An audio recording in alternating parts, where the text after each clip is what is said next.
Have you ever experienced that your boss says, "Hey buddy, I think you have done enough. You can go home now." No? Or that one of your friends, the one you haven't seen for ages and actually should see, would tell you, "Oh, don't worry, we don't have to meet. First, take care of yourself." Or that your kids would look at you and say, "Mom, Dad, take some couples time. We will go and play in our room all by ourselves. It's all right, don't worry." Or that a customer of yours would say, "Thank you so much for everything you are doing. I think you should take a time out. You have already done so much for us." No, not really, huh? For society, it feels as if it is never enough. You can always go higher, faster, and deliver more and more. And today, in this episode, I would like to invite you to think about your limit and to find out when it is time to say, "It's enough." Hello, ladies and gentlemen, I'm back again in your ear, Anna Jelen, the time expert, a keynote speaker, an entrepreneur, and a workshop artist. Someone who most of the time feels when it's enough, and someone who is able to stop. Imagine you finish this project or this work. It's the moment where you lean back and you can say, "Wow, it's done." What happens then? Because now it would be the moment to say, "Enough for today. Let's go home. Let's go and do something fun." Do you know what I think? That we don't celebrate the moments enough when something is done. Now, why should you do it? Because it's good for you. It's good for your family life. It's good for your social life. And it's also really good for your work. To know when it is enough and to celebrate that something is done. I had a fantastic boss. I've already mentioned him. And he really did it. When I finished something or achieved something, he looked at me and said, "You have done enough. Maybe it's time for you to go to Diabolo now," which was one of my best friends back then, a horse, wild and fabulous. In the beginning, I often said, "But, I could start the next thing now." And that's when he answered, "Yes, you could.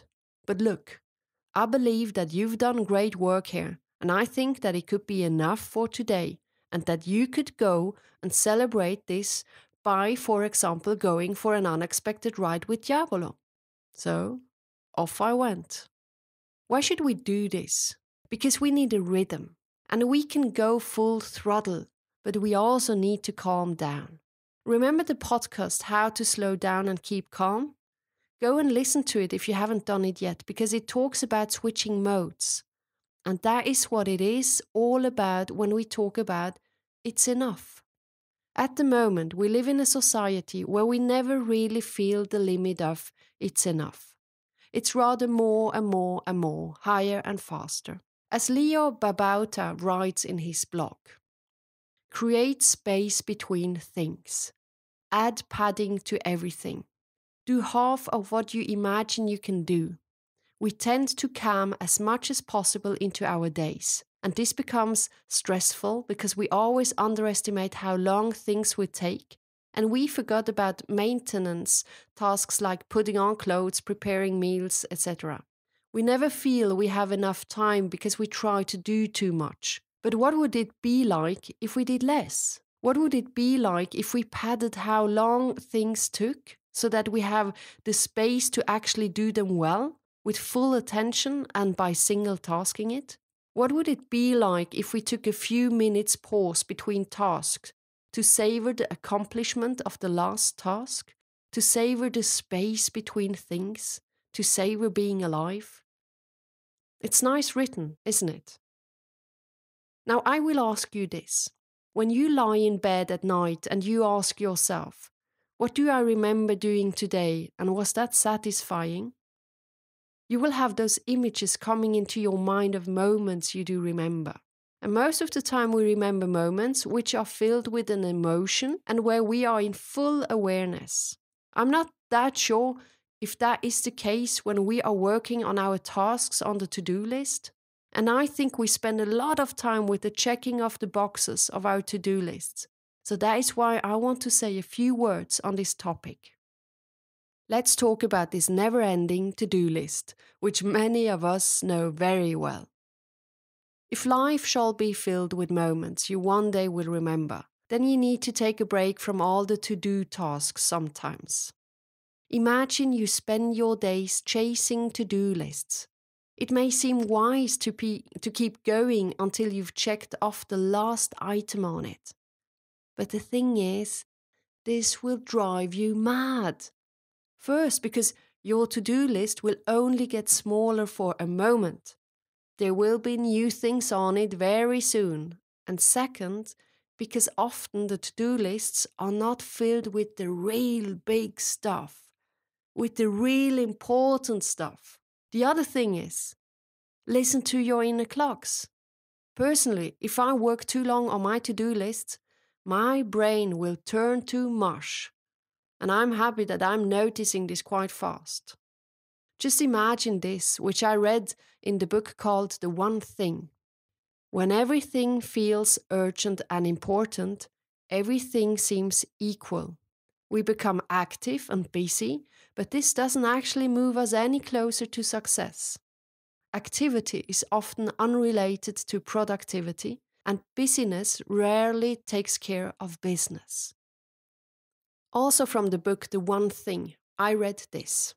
While to-dos serve us as a useful collection of our best intentions, they also tyrannize us with trivial, unimportant stuff that we feel obligated to get done, because it's on our list, which is why most of us have a love-hate relationship with our to-dos. If allowed, they set our priorities the same way an inbox can dictate our day.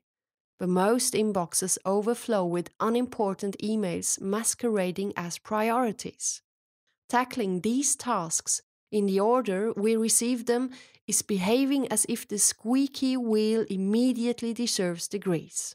But as Australian Prime Minister Bob Hawke duly noted, the things which are most important don't always scream the loudest. Now, what we need to do is this. You need to pause sometimes. Take a break and think about what matters really in this instant. Maybe it is 6 o'clock in the afternoon. You have been working 10 hours and you could carry on, of course, because there are still some things to do, as always. But that is the thing. We can always carry on. And you know, this is old school working habits. It's the result that counts, not the hours. And maybe you have achieved something incredible even before lunchtime, so that you could go home, because you have done enough. Yesterday I was interviewed at a conference, and that was exactly the topic. We have such high expectations on what we all want to do in our 24 hours a day. We need to relax a bit more, let go of activities, and sometimes just be all right with the fact that sometimes you can't do what you intended to do. But that is all right. Don't feel guilty about it. Rather relax. And saying no is okay. I have 3 simple advices for you today. I will not explain them in details. If there is one that is interesting you, try it and you will feel the benefit directly. Here they are. First advice. Try to do half as much as you already want to do. Second advice. Focus on 1 to 3 things or tasks, not more. And third advice. Set yourself a goal, and when it's done, you reward yourself with something. Try one of those advices and hopefully you will be able to learn to say, I think it's enough. Now, I will finish this podcast now, even if I could go on and carry on because I love writing on this topic.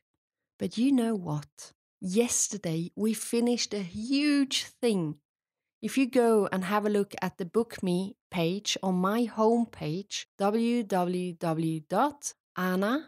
A-N-N-A, -Jelen, jelen.com, you will find 2 new sites. The one where you can book me for a speech and the one where you can book me for the workshop. And this was a lot of work. But as I said yesterday, it went online, and this we will celebrate today. I will finish work now. It's only 11 o'clock in the morning, and we will reward ourselves with a good lunch and a free from work afternoon. And you can even do this with small tasks. So I'm sure you already have finished or accomplished something today. So maybe it is also time for you to say, yeah, it's enough. And you can go and reward yourself.